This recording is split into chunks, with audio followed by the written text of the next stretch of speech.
Hello, everyone, and welcome back to Conversations with Tyler. Today I'm here with John Arnold. John is arguably the greatest energy trader in all of world history.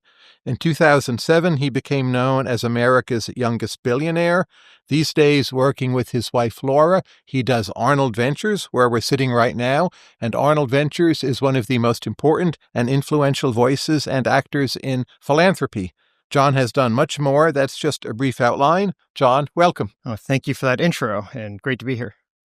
Your days as an energy trader, do you think you were especially good at trading at the close, or you didn't like doing that? Yeah, there was always an imbalance on the close. And so if you could sense what it was, whether it was imbalance for buyers or imbalance for sellers, it definitely offered an opportunity. And the close kind of set the index for the day as to the starting point for the next day. So it was particularly important, but I don't think there was anything necessarily profitable about it besides a little bit around the edges.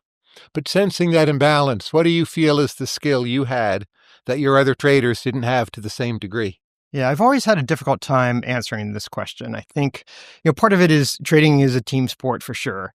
And I always took the view, and my personality is kind of either be around or get around smarter people and listen more than talk. And that's certainly my personality. But in terms of traits, here's what I would offer as my traits. Yeah. Number one is and this detachment from emotion. Mm-hmm. So there's a lot of talk about fear and greed drive markets. And to the extent that fear and greed change your process, the more you can remove those emotions, I think the better. I think there is a component of first principles trading, or first principles of how you look at information. So don't accept the information as is, but really test all assumptions that go into it. I think there is a component of being on the perfect point of the confidence spectrum. So you have to be confident in order to say the market is wrong and I'm right, that other people are wrong. Because I think the efficient market hypothesis is fairly true. Mm-hmm. But if you're overconfident, you'll blow up quickly. There is, this notion of being quantitative enough to build the long-term models, but being quick with numbers in order to jump on the trades as they happen. There's this aspect of, I think, a chip on my shoulder. Yeah. That kind of goes feeling back you can do it better. Actually, it goes back to kind of my life before my professional life. And, I always had this chip on my shoulder. And then really having this passion for it. Like, you have to have the love of it, that this is the most important thing. And I ate, breathed, and slept it. I would be thinking about it. The first thing in the shower in the morning, I would be dreaming about it. After work, I'd go out with people in the industry and talking about it. It was that real devotion to the markets. I think there was a timing component that I always had great timing in my career. And then certainly luck's a part of it. But an interesting feature of your career is you walked away from all of this more or less at the top of your performance, right? And if you're so wrapped up in it, what's your own model of yourself for how you could both walk away from it and be so wrapped up in it? So part of it was I started to become less wrapped up in it. So I started in energy trading at age 21 and did it for 17 years. And first 14 years of that, that was the eating, sleeping, breathing it. And then kind of years 15 and 16, I started to feel myself like that the end is coming at some point. And by year 17, I didn't enjoy the game anymore. And I could feel like if your drive, if your passion isn't there, that you weren't going to be successful. And so that was part of the reason of stepping away. It coincided with kind of a time when I'd gotten married, I had kids. So started to get more love over for family and the spouse. The markets had changed. So the shale revolution had come in, and you had a market that was by its nature extremely volatile, that go to one that was bouncing around marginal cost to produce as the natural gas became oversupplied. And so the opportunity was very different. And then I think I was starting to spend an hour or two in the afternoons with our foundation work. And that started to suck some of my energy out. And I started to become more interested in those questions rather than of energy trading. And part of my career and part of the success, I think, was the business plan I developed was be an inch wide and a mile deep in this. It was find this niche and try to be best in the world at it, and don't expand the focus. Yeah. And so it was North American gas and power.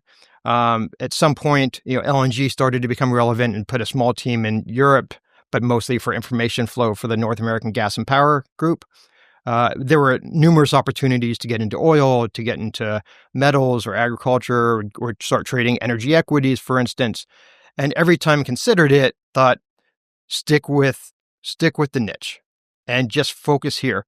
And I think the upside was, if we were successful, if that plan worked and we were best in the world, it was going to be enormously profitable.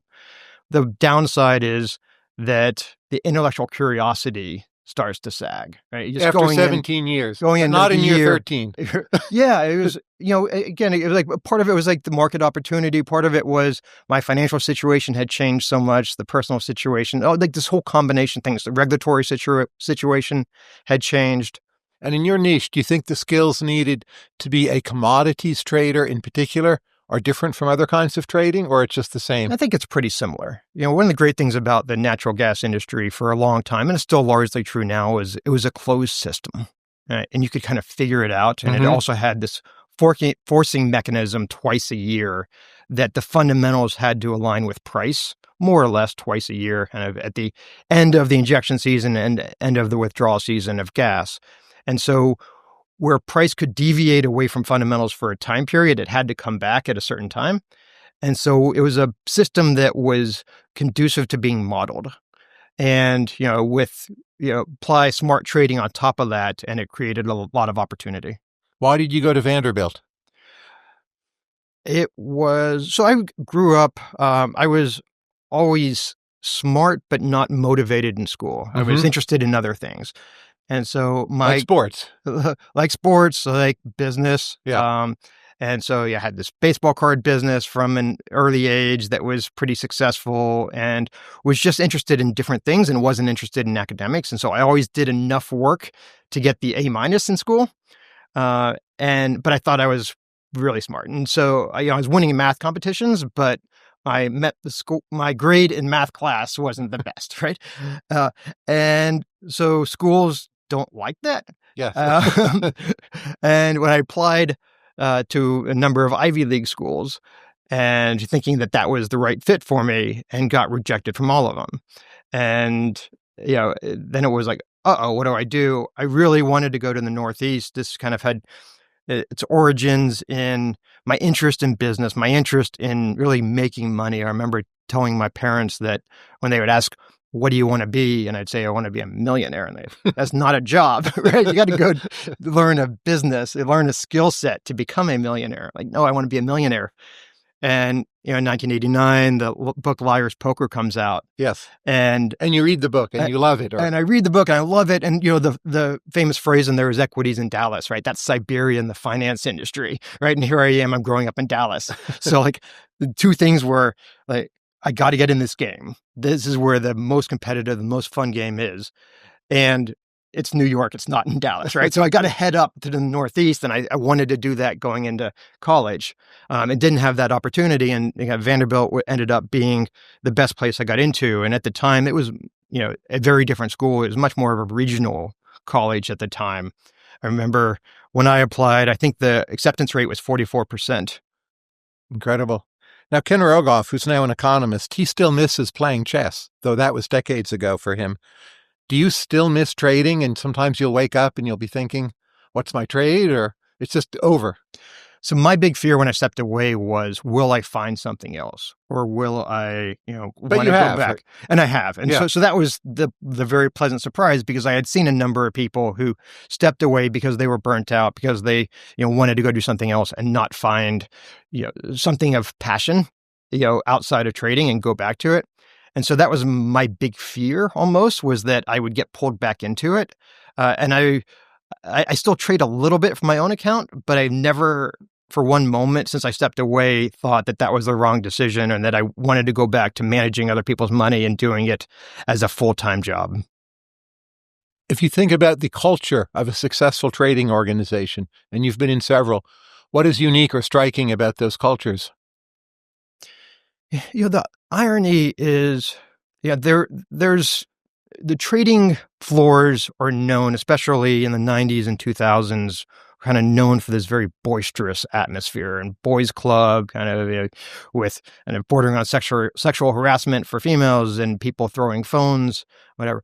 And that was, came from these New York trading floors with the Ivy League educated people, in probably a more conservative workplace type environment in the Northeast than one would think of Texas being. Yeah. And what I found was that the trading floors in Texas in the energy business, that was largely a male-dominated industry, were all very calm. And it was much more cerebral than what this image had been. So like chess in a way. Yeah, it was, and especially as trading went from open outcry on the exchanges in New York to electronic, then trading floors just became silent. Everybody's sitting there just working on their computers as if you're going into a tech company and just seeing everybody coding. Everybody's just sitting there staring at your computer all day long, and all interactions ended up being, over the computer and virtual rather than oral. Yeah. And one of the places where you traded was Enron. What was Enron like as a talent culture? Obviously, it later became much more controversial, but how did it feel being there? The traders it attracted, or? Yeah, I think it realized that it wasn't going to be able to recruit the good graduates from the top 10 schools. So it went for that next tier and tried to find, the best people out of that next tier of schools. From Dallas, say. Right. So like schools like the Vanderbilt and Rice and Emory, University of Texas, et cetera. And we kind of would bring them in. And I think everybody kind of had a bit of chip on their shoulder when they came in. But it kind of brought in this collection of people and really put them through the traditional Wall Street training and analyst program. But I think what was different about Enron versus the more mature investment banks was Enron was growing so quickly and the industry was growing so quickly that if you showed any modicum of talent or ability to take responsibility, that you would either get promoted or you would get hired away by another firm that was trying to copy the Enron business model. And so as a 21-year-old going in there, my career escalated much quicker than it would have somewhere else. Now, I think there was, a lot of benefits for the employee. I think this ended up, maybe, being part of the downfall of Enron was that your responsibility was given to people too early in their career without the necessary controls being in there. And so I think there was this balance of, it was the fantastic place to work as a young person, especially if you showed that you could handle the responsibility because, I went from, age 21, kind of the most junior guy on the trading desk, to age 25, and I was the head trader at the biggest trading firm in the industry. Questions about energy markets. How much conventional capacity in the U.S. has solar really replaced? So it's replaced a significant part of coal-fired generation. So, the transition, to the extent you think that, we need to transition away from carbon fuels, has two components. Number one, it's the component of replacing the existing stock. And second is fueling the growth in energy demand, which is expected to double between 2020 and 2050 globally. And so those are two enormous challenges on their own, and combined, they become very significant. So the growth in solar, as has happened in the U.S., has very much replaced the decline in coal, which is close to down 75% from its peak. Now, it hasn't met the growth in electricity demand. And so you see at the same time where coal is going down and wind and solar, and primarily solar at this point, are going up, you see natural gas still going up. And so the replacement of the existing energy stock is happening. It's happening at a slow pace, but the ability to meet the future demand growth isn't been proven yet. And how green do you think natural gas is? From a carbon standpoint, it's relatively clean. I think the problem with natural gas is the methane leaks. And it's a problem that the industry has really kind of avoided to date. I think that a lot of the focus in the environmental movement for a long time was just on carbon and kind of either didn't recognize or didn't address the methane leaks that are happening in the industry. And so there's a lot of debate about, what is the true environmental footprint of natural gas. I think it's bigger than certainly what the industry is willing to admit. It's bigger than what was commonly held. And it's a tricky problem. There are some components of it that are easy to address. There are some components of it that require an enormous amount of resources in order to plug old wells. And the question is, how do we go about, dealing with this legacy problem of old wells that are leaking? And then that's the expensive part. The easier part is, making sure that the new supplies are as clean as possible. And I think industry's broadly done a good job with that. And which country does that best? It may be the U.S.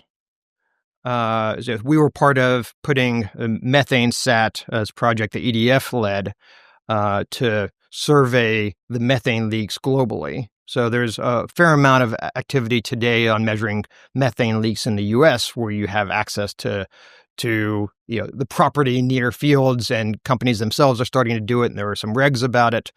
Trying to figure out what is the methane leaks in Russia, what's the methane leaks in the Middle East, in South America, has always been a big question.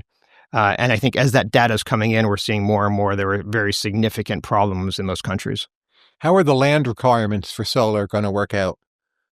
Like what % of the country ends up being paved over with panels? Are they only on rooftops, or how does this work?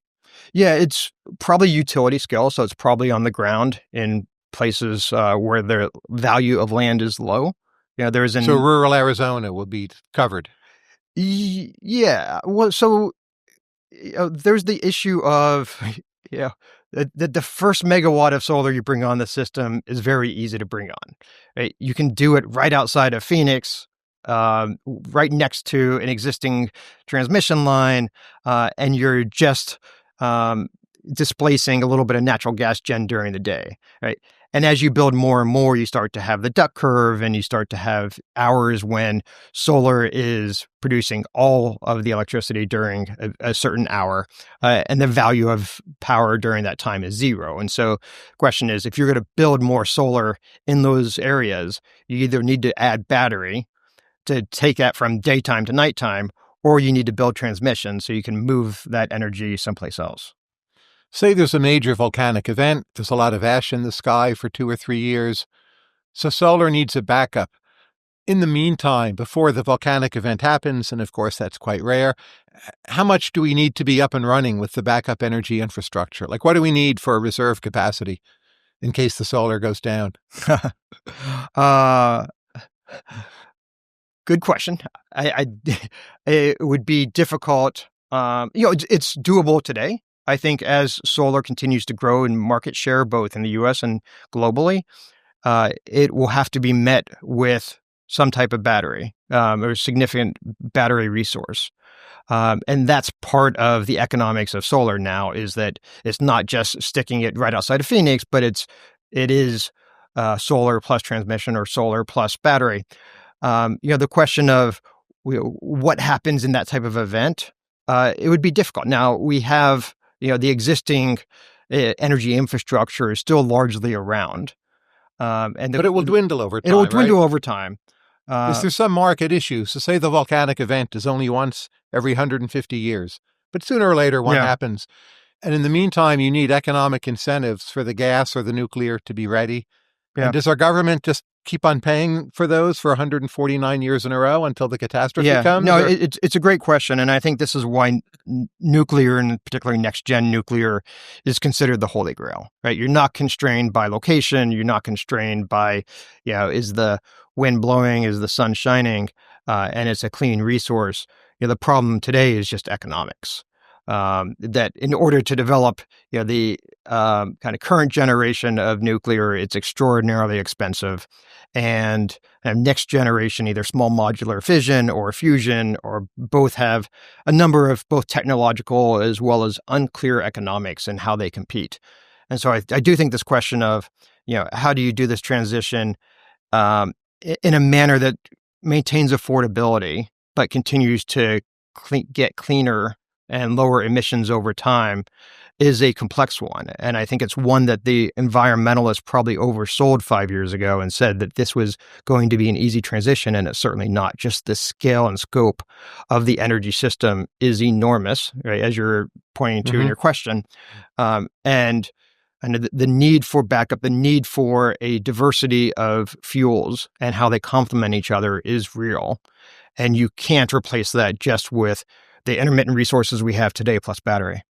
Did Mexico make a mistake letting itself become so dependent on the United States for gas? Mexico made a mistake by having their energy system be state-owned and state-controlled, and that's part of the Mexican Constitution. And one of the problems that they've had is that there's this natural tension between, do you take some of the cash flow from Pemex and reinvest it in the business, or do you take it and fund your favorite government program? And, government, as the decider of that question, will naturally over time take more and more of that money into the government coffers. And so the Mexican oil and gas industry has just been in steady decline over time because of lack of CapEx. And I think, this is a fundamental problem of the industry. In 2013, Mexico proposed and passed a law to allow foreign investment into their energy system that was beyond just services for the first time, but allow actual kind of ownership or pseudo-ownership of the resource. But it may not be credible, right? And then it wasn't credible, and then it gets revoked. And so the U.S. industry, which for a time was very excited about this opportunity and ran in there, now is hands off.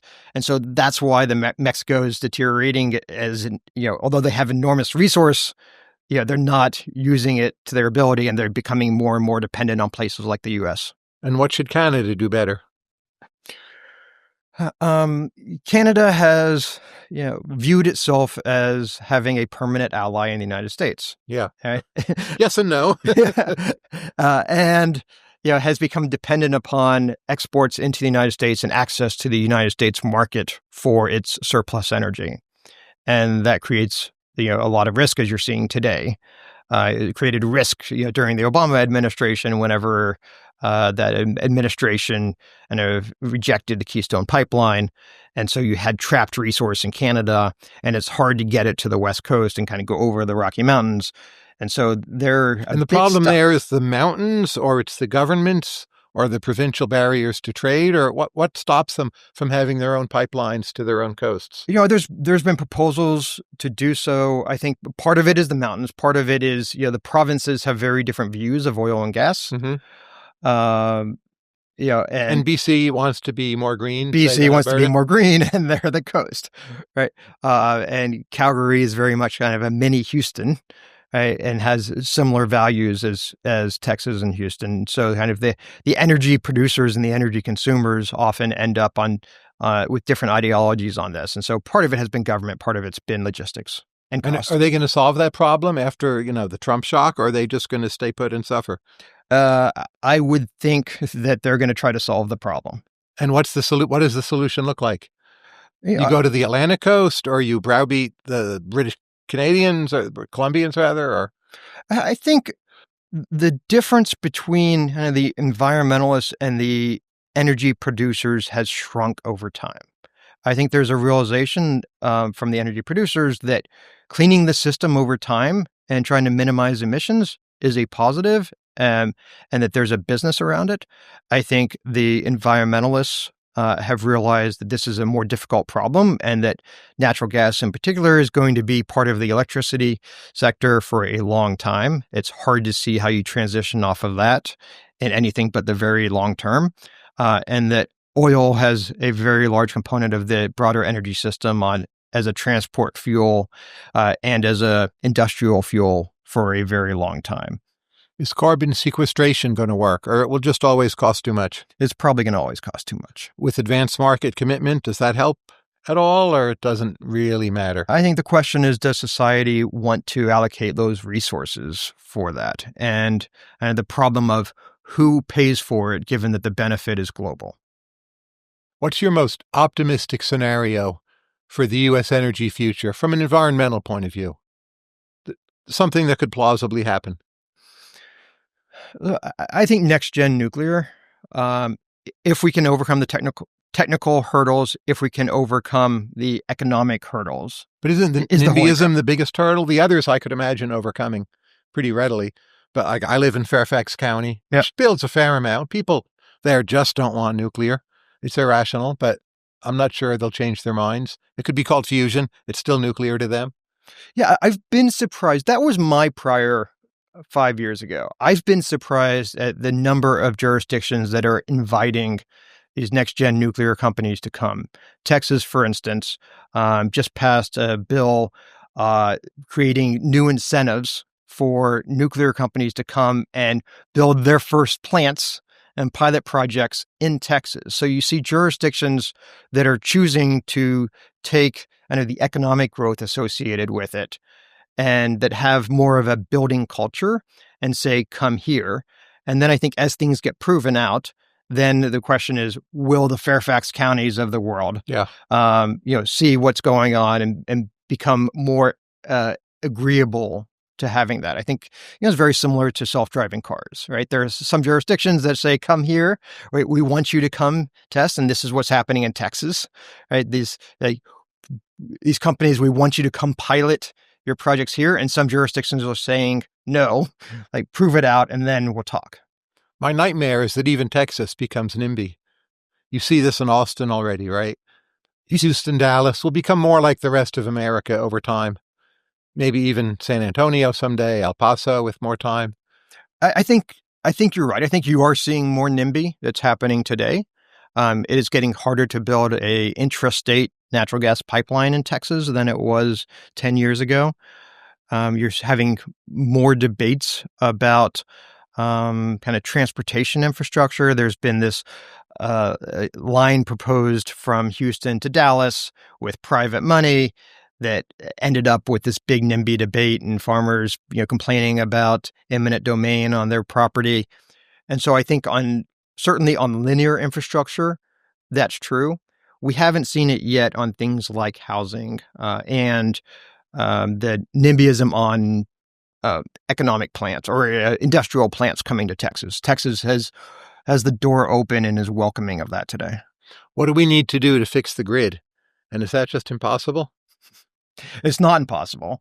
The problem with the grid is that by nature of history, U.S. ended up with three grids. First grid was in New York City in 1882, and it kind of followed the population and started to spider web out from there. You also had a grid start on the West Coast and, a few years later, but nobody really lived in the plains. Right? The weather's bad. It's hot summers and cold winters and windy, and the soil's not great in parts of it. And so you had these two grids that started East Coast, West Coast, and started to come in, and they never really met. And then you had, this third grid that started in Texas, and Texas has always had this libertarian nature to it, and federal government stay away. So in the Federal Power Act in 1935, where the government came in and said, we're going to start regulating the industry, Texas said, you know what, we're going to disconnect our interconnects to Oklahoma and Louisiana, and we're going to stay intrastate and be independent. And so now you have these three grids. Texas is DC, the other two are AC. The two that are AC are essentially on a different heartbeat. Mm-hmm. And so there's virtually no linkage across those. And I think what's happened is that as the nature both of load and generation has changed over time, you're starting to see more discrepancies in pricing across regions. And so what really needs to happen is that these three grids that have been independent have different mix and portfolio of generation, and that their load has different profiles. There's a lot of value to be created by linking those. And so in the summer, you want to move resource generally north to south, vice versa in the winter. You get the benefits of time as the sun starts setting, the 5 o'clock hour, people start getting home from work. It's obviously different in different parts of the US, and you can take advantage of that difference. And then the difference in weather patterns as they move from west to east. And so the more linkage you have, the better benefit you get. And in terms of governance, would you keep them independent or just have them economically more interconnected for better arbitrage? I think the nature of history is that these things are going to stay relatively independent. You're going to have the RTOs and ISOs that you have today generally. The West, the Northwest is talking about creating a new regional transmission organization. And so there is more integration amongst states, but I think each of the RTOs probably stays independent over the long term. And the long-term energy and electricity outlook, as you know, the demand for data centers is way up. AI has been arriving. How are we going to accommodate all that? I live near Loudoun County. They're putting restrictions on data centers. How are we going to do 3x, say, on the grid over time? It's an enormously difficult challenge. I think for a long time, communities welcomed in data centers, and they viewed them as not many jobs, but it was tax revenue that was being brought in. And so there was, competition amongst jurisdictions about, who's going to win the data center and bring that tax revenue. And so jurisdictions would give a rebate of tax revenue back to the developer. I think there was a realization just in the past couple of years that, wait a minute, these things don't bring that many jobs, and they use a lot of power. And the marginal cost of new power is greater than the average cost of power. And so as you bring new load in, it's raising the cost of power to everybody. And so you see jurisdictions now starting to fight it and say, we don't want these things. Or when they're a bit of an eyesore, not many jobs, and they're raising the cost of power for everybody. Now, there's ways you can do a large load tariff that's starting to happen to try to isolate the effect on individuals. But that leaves the problem of how do you get 1 gigawatts or 2 or 3 gigawatts, and some people are talking about more, into a particular location on the grid. And that's as much of a challenge as anything today. You can build the resource, but building the infrastructure to get it to one point is very difficult in much of the country. So when people say, well, we need all this AI compute, we need it rapidly to beat China, so we need to set up something quite soon in UAE or Saudi Arabia. Does that make sense to you, or do you think they're just barking up the wrong tree? I think it's true that you can build quicker in some other countries. It's also true that you can get as cheap, if not cheaper, power in some of those same countries. What's not true is that the faith in the political system that I think there's grave concern about as AI is becoming talked about more and more about, strategic national interest and national security. Question is, do we want the most important data centers to be located outside of the United States jurisdiction? And I think both at a national level as well as at a company level, that answer has largely been no. But say if we don't do it, that one, especially UAE, might cut its own deal with China, and China just does it. And China's way ahead of us on AI, which has military, cyber implications, and we just lose out because we're still fiddling around with lobbying the citizens of Loudoun County or something. I mean, do we need to preempt them even though we don't have full trust in those governments? Yeah, it's one of the things that the Energy Dominance Council at the White House is considering right now. And there are places in the U.S. where you can build. Again, like trying to bring this into the AI, the historical data center development corridors like Virginia is increasingly hard. Right? Bringing it into Texas is still very doable. And so you see many of the announcements of the gigawatt plus data centers are now happening in Texas, but they're also happening some random places across the United States that have, a good point that are at the intersection of, many high voltage electrical lines and can kind of bring in resource from a number of different areas and get that portfolio approach for resource for that particular plant. Do you have a favorite so-called weird idea for energy supply, like generalized geothermal or solar-powered space stations? Does any of that have a chance, or it's just science fiction? I think it's science fiction. I've heard a lot of these these proposals. It's hard. It's hard to figure it out. How good or bad, putting aside the national moves away from nuclear, but how good or bad is EU energy regulation?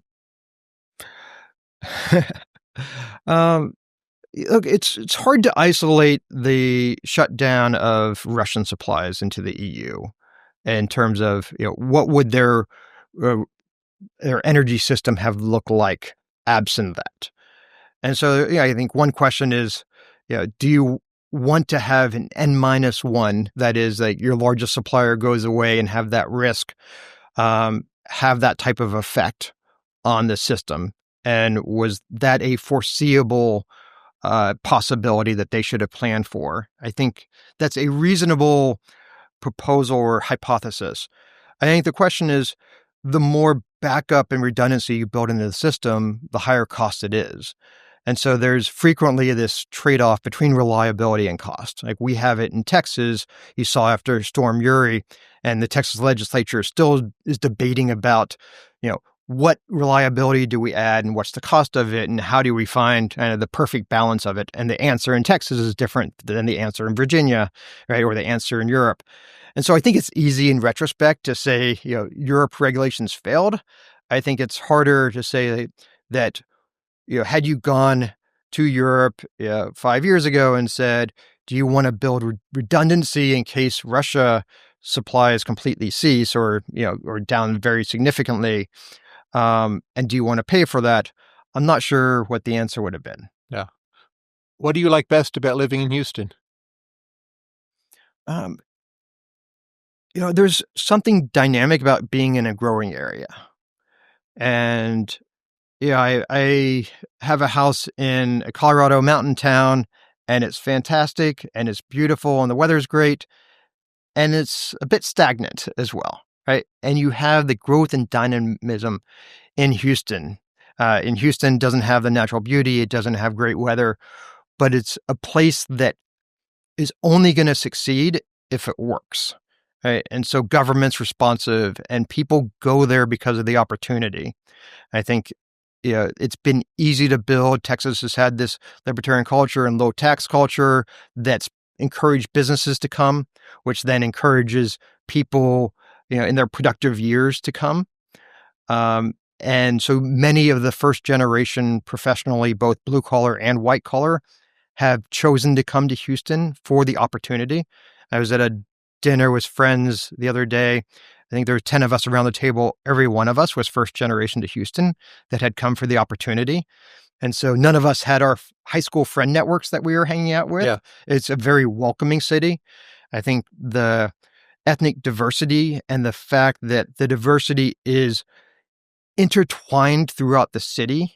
If you look at the ethnic maps of many northern cities, and take Chicago for one, right? You kind of have everything south of downtown is black and north of downtown is white, and you just have this dividing line. And these cities are very separate. The ethnic makeup of Houston is very interspersed, and so you have these little pockets of Hispanic neighborhoods and black neighborhoods and white neighborhoods, but it's more of a checkerboard throughout the city, and I think the city's better for it. At least superficially, I have the impression that there aren't so many externally influential institutions or movements coming out of Houston, Arnold Ventures aside. But do you think that's true, or what? Why is that? It's a large city. It has a lot of wealth, a lot of civic spirit. This thing, great art, two great art museums, plus the Rothko Chapel. Yeah. But it seems fairly self-contained in a way. Yeah, I think Houston is an execution city, right? It is a place that people go to do this stuff, to build the things. Its core business has been energy. And then kind of all the things associated with energy and chemicals and manufacturing.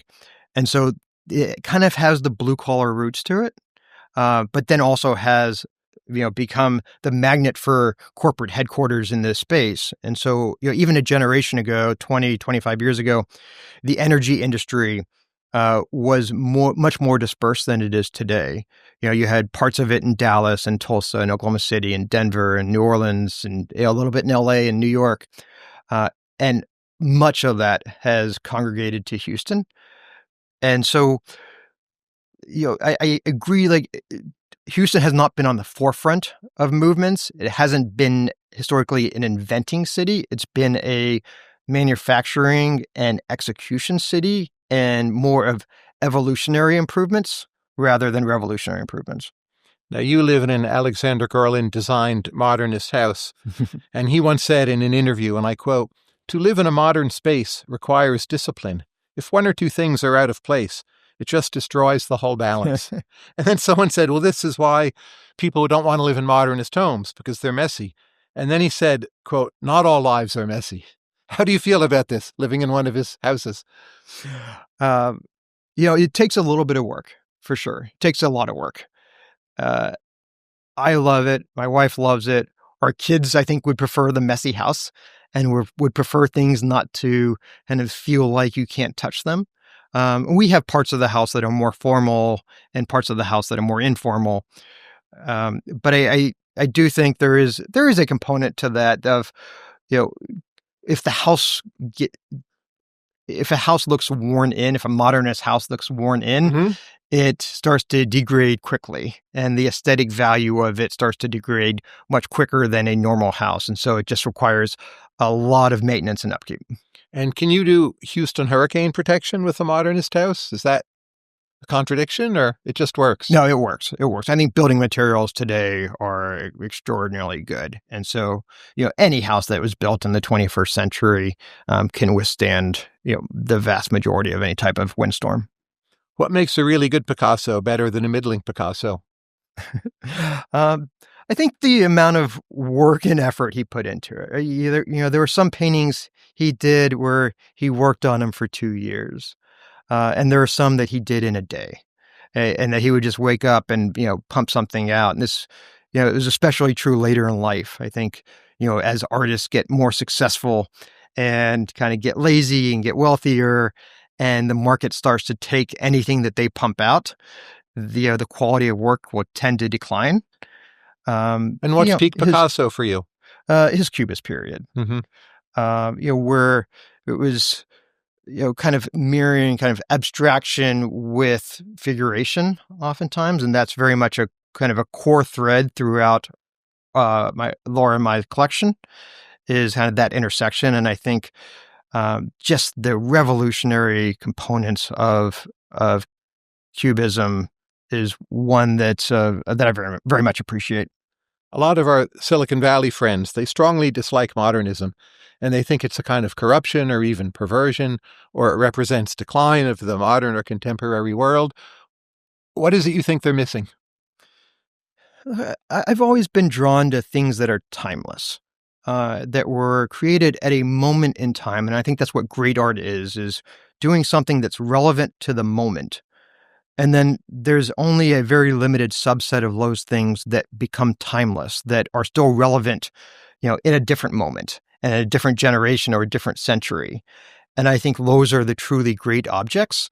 And I think there are components of modernism that fit that mold. And there are components that you look at and like, that's dated today and, is no longer, appreciated by somebody like me or by many people. What attracted you to buying 17th century Baroque? Because it seems like an outlier from a lot of the rest of your art collection. And Baroque is sometimes seen as a kind of opposite of modernism. Yeah. Again, so we have one painting of 17th century Baroque. But one's a lot, right? One's a lot. In a modernist home, most of all. I think the collection Laura and I have built has really tried to look at the history of art and especially figuration over time. And from the birth of art until maybe 1500, there was this trend of how do we, the art community, we artists, try to create representation of the figure more and more realistically. And this probably peaked with Leonardo, right, who then masters even musculoskeletal components of the body. And then, once he's mastered it, then there's a big question about where do we go from here, right? And it's now you have to tell a different story. You have to bring emotion into art. You have to start doing abstraction or bring a new voice or style into the body.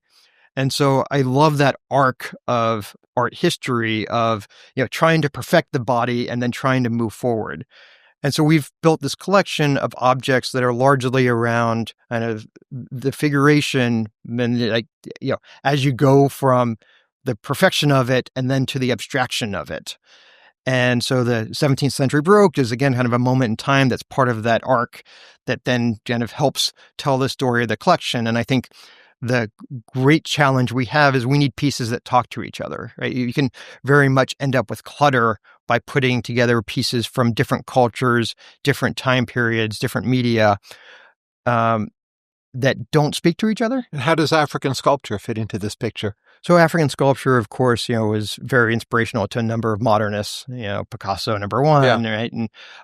And so, number one, I think it's, I love them as art objects. Many of them were used almost all of them were used for some type of ritual. These would be like Congo pieces, or what in African sculpture is attracting you? Exactly. So, there was a lot of it that was developed as kind of for pagan rituals. And it was either celebrating birth or death or the transition to adulthood, weddings. And, it's this isolated culture that still comes up with these objects that are beautiful, right? And had no idea what other people around the world were doing at the time. And the Westerners came there and kind of quickly and have saw these and were fascinated by these objects and started bringing them back to Europe. And Europeans fell in love with them, and there started to be even an export market that developed over time where Africans were developing pieces, specifically for Europeans. And then as, African cultures went from kind of pagan religions to Christianity, they started kind of discarding many of those objects. There's the flip side of it, which is kind of best represented by the Benin bronzes, where a British expedition in 1897 comes in and conquers the royal palace in Benin and kind of steals all those objects and brings them back to Europe. And I think there's still this kind of struggle in the West of, how to deal with these. Mm-hmm. Because you give them back, you're not sure they'll be treated well, right? Correct. And it's also, theft of cultural objects has been happening forever, right? And I think there's the question of, how exactly did the theft occur? How important were those objects to the culture? And I think, in the case of these Benin bronzes, I've never acquired one because I've never been comfortable with that story. I think there's a spectrum here, and there's a lot of gray area in the art markets, and art academics and museums have been struggling with many of these questions about where do you draw the line on cultural appropriation, and when do you start giving back objects, because that's a slippery slope for many cultures across many time periods. The Mona Lisa you'd have to return, right? Exactly. The late period Alzheimer's de Kooning's, underrated or overrated? I think overrated. I think if, you didn't have the de Kooning name on it and it was just an object, that people would look at it and would say, yeah, it's somewhat interesting, but, we're not going to ascribe the same, certainly valuation and, but, art historical importance to it. Now, in energy, you had to make a lot of trades and you hope to win on average. In art, it seems you make a relatively small number of buys, but each one is a very good decision. What's your overall model of yourself that ties together those two facets of decision making?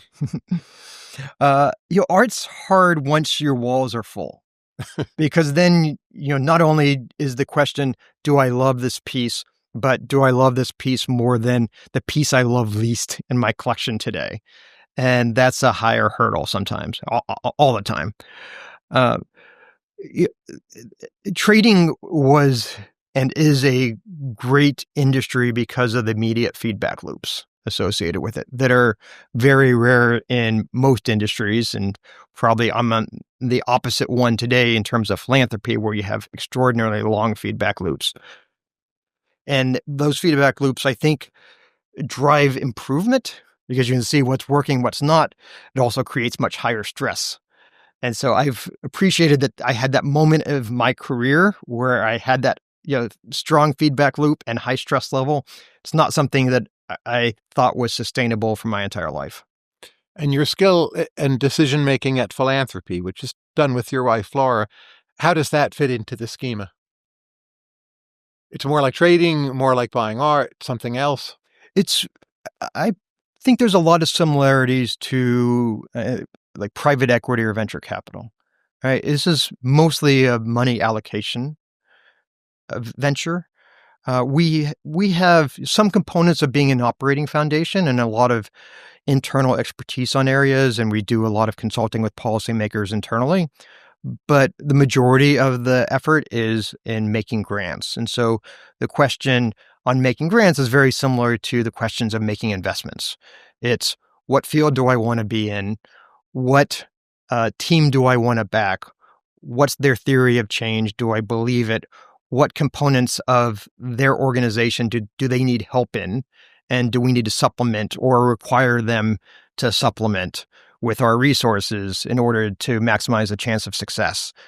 What do you think is the key skill behind a good philanthropist? It's hard. I think it's Trading's easier. trading's easier. I think that question is almost like, what's the key skill to be a good businessman? Right? There's so many different types of businesses. There's so many different types of philanthropies and theories of giving and types of giving that one can do, that I think you have to find something that suits your own personal passions and your own personal strengths and traits and go from there. A lot of your philanthropy, it seems quite evidence-based and you would say rational. Has your belief in that approach strengthened or weakened over time? I think it's maintained. I think, when we first decided to start giving away very significant sums, we had no vision that it would turn into what is today Arnold Ventures, right? With 150 people and 3 offices and the number of areas that we're working in. We thought it was, let's find 5 or 6 really good social programs that we think can ramp with resources and just go fund those and do this rather passively. And I had enough training to be able to read the academic research, and so I start pulling up many of those studies. And it felt like the more I read, the less I knew about what worked in the world.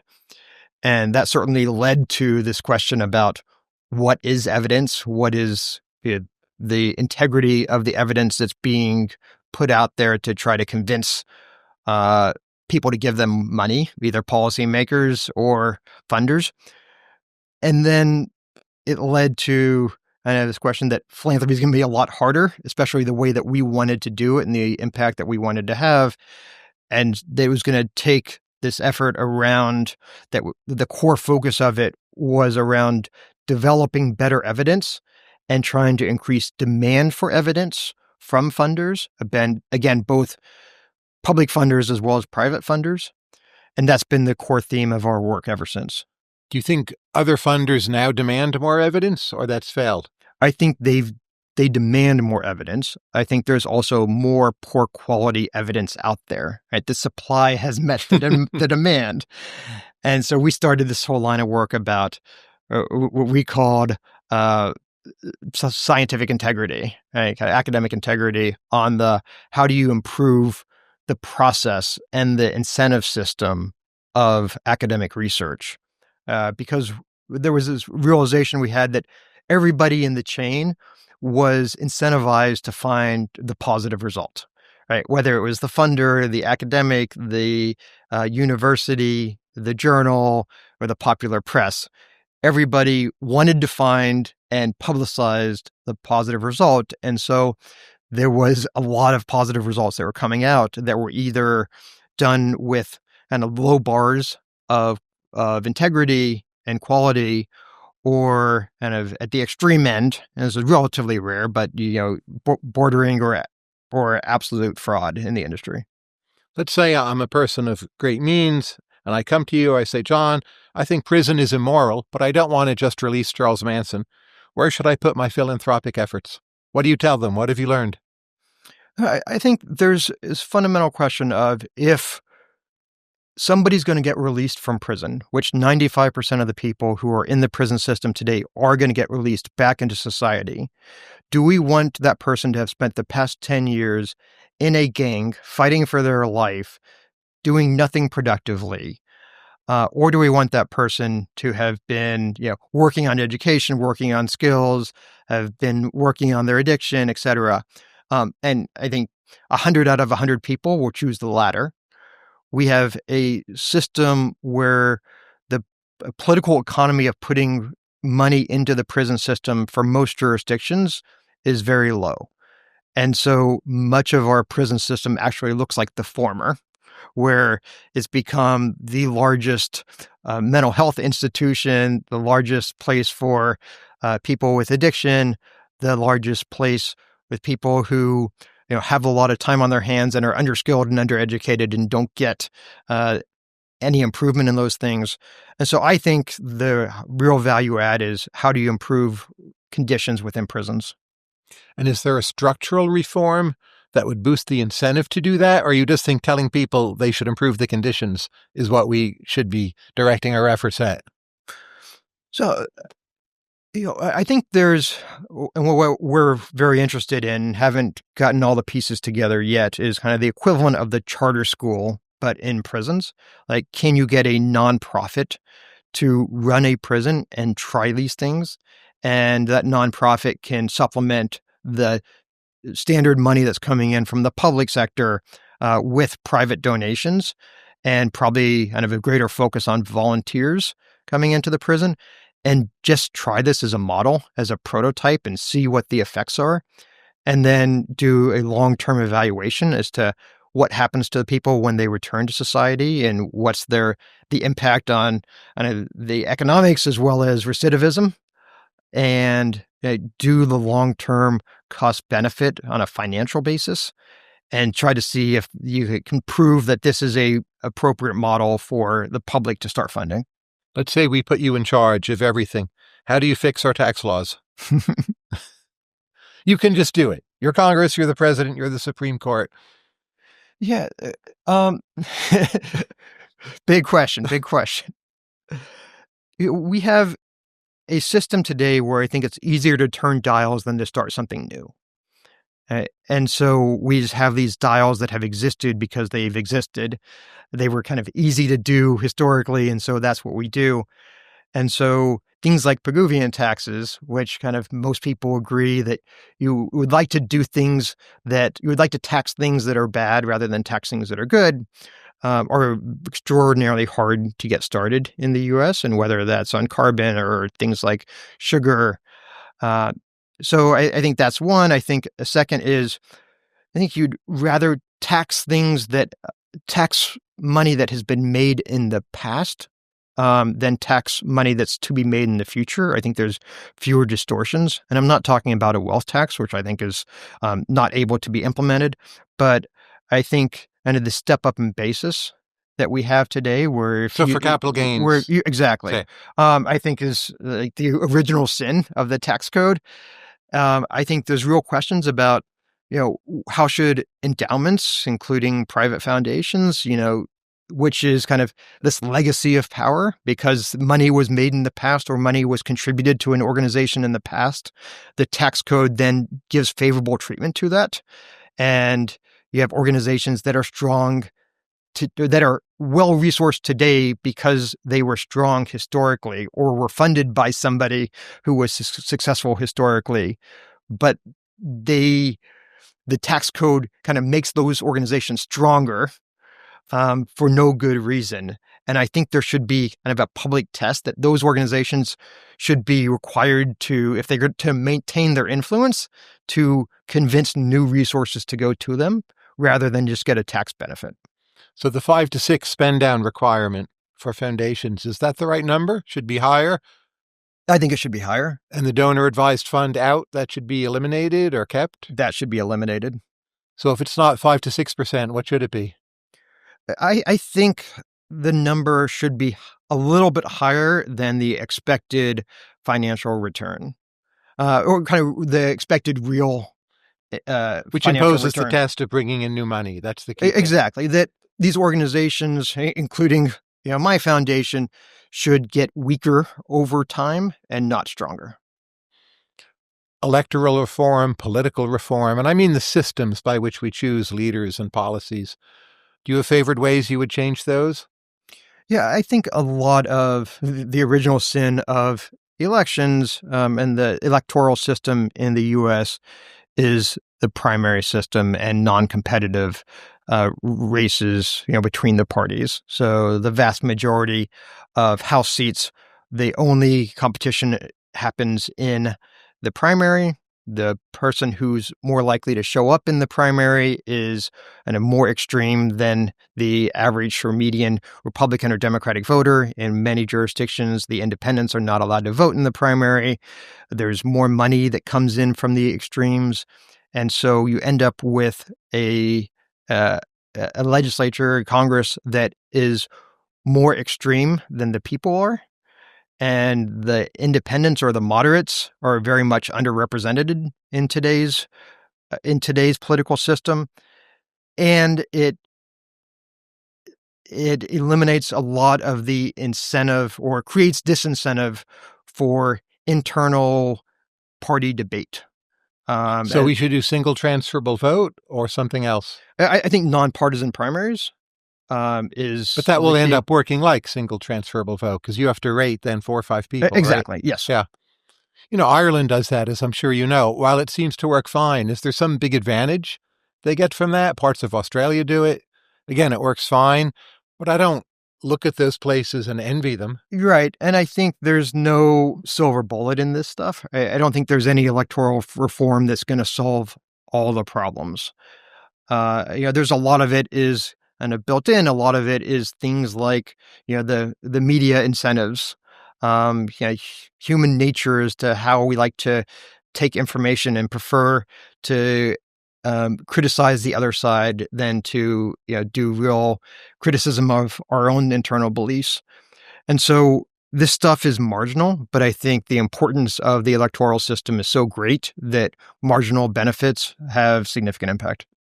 There's a common impression, both for startups and for philanthropy, that doing much with K through 12 education or preschool just hasn't mattered that much or hasn't succeeded that much. Do you agree or disagree? I agree. I think the ed reform movement has been, as a whole, a significant disappointment. I think there's been isolated pockets of excellence. It's been very difficult to learn how to scale that. And I think that's largely true of many social programs or many programs that are delivered, by people to people, that you can find, a single site that works extraordinarily well because they have a fantastic leader. And that leader might be able to open up a few more sites. But then when you start to scale it to 50 sites and start to go across the nation, it all kind of mean reverts back to what the whole system is providing. That said, I do think there's a lot of value in changing the incentives of the system and having the rewards and kind of natural kind of growth cycles and evolutionary components that are so strong and have been beneficial in the business world also go to the K-12 world. And what I mean is that the service providers that are good and are delivering good results both for parents and for kids should grow faster than ones that aren't. And right now, it's kind of the same. And I think there's a real question about whether government can be both the regulator and the service provider of the same program, which is what essentially independent school districts are today. And I think the natural role of government is to be the regulator, and that they should be regulating third-party nonprofit providers. And that model is what we support and has been, rolling out across the nation. I think that the evidence is clear that it's a better system, but it's not delivering transformational results. When it comes to philanthropy, what's something important you've learned from your wife, Laura? She's great at kind of the organizational components of it, of how do you manage an organization, the communication components. I'm, again, kind of coming from the trading background, that's not my skill set. And I love to dig into the details of specific policies and get into the nitty gritty of the design of a system. And Laura very much, thinks about the big picture and about how AV can be a more effective organization in the macro level. Last two questions. First, what's something you've learned about markets or society that you didn't believe 10 years ago? I didn't believe 10 years ago. You can make it 15, if you, whatever. Yeah. I think on society, that is very hard to get people off of their baseline for the long term. There's a lot of interventions that can happen that'll change somebody's short-term prospects. And whether that's, a job training program or an addiction treatment program, an education program, and you can bump them off that baseline for a little bit. And over time, there's reversion to the mean. And it's made it very difficult for, to find social interventions that pass the benefit cost test over the long term. And I think that's why we were talking earlier about evaluations. We're very focused on the evaluations that we fund of try to do long-term effects of programs and policies, because oftentimes if you're just looking at what the 6-month effect is, you find an effect in a cost-benefit ratio that's not relevant to what actual policy making should be. Last question. What will you learn about next?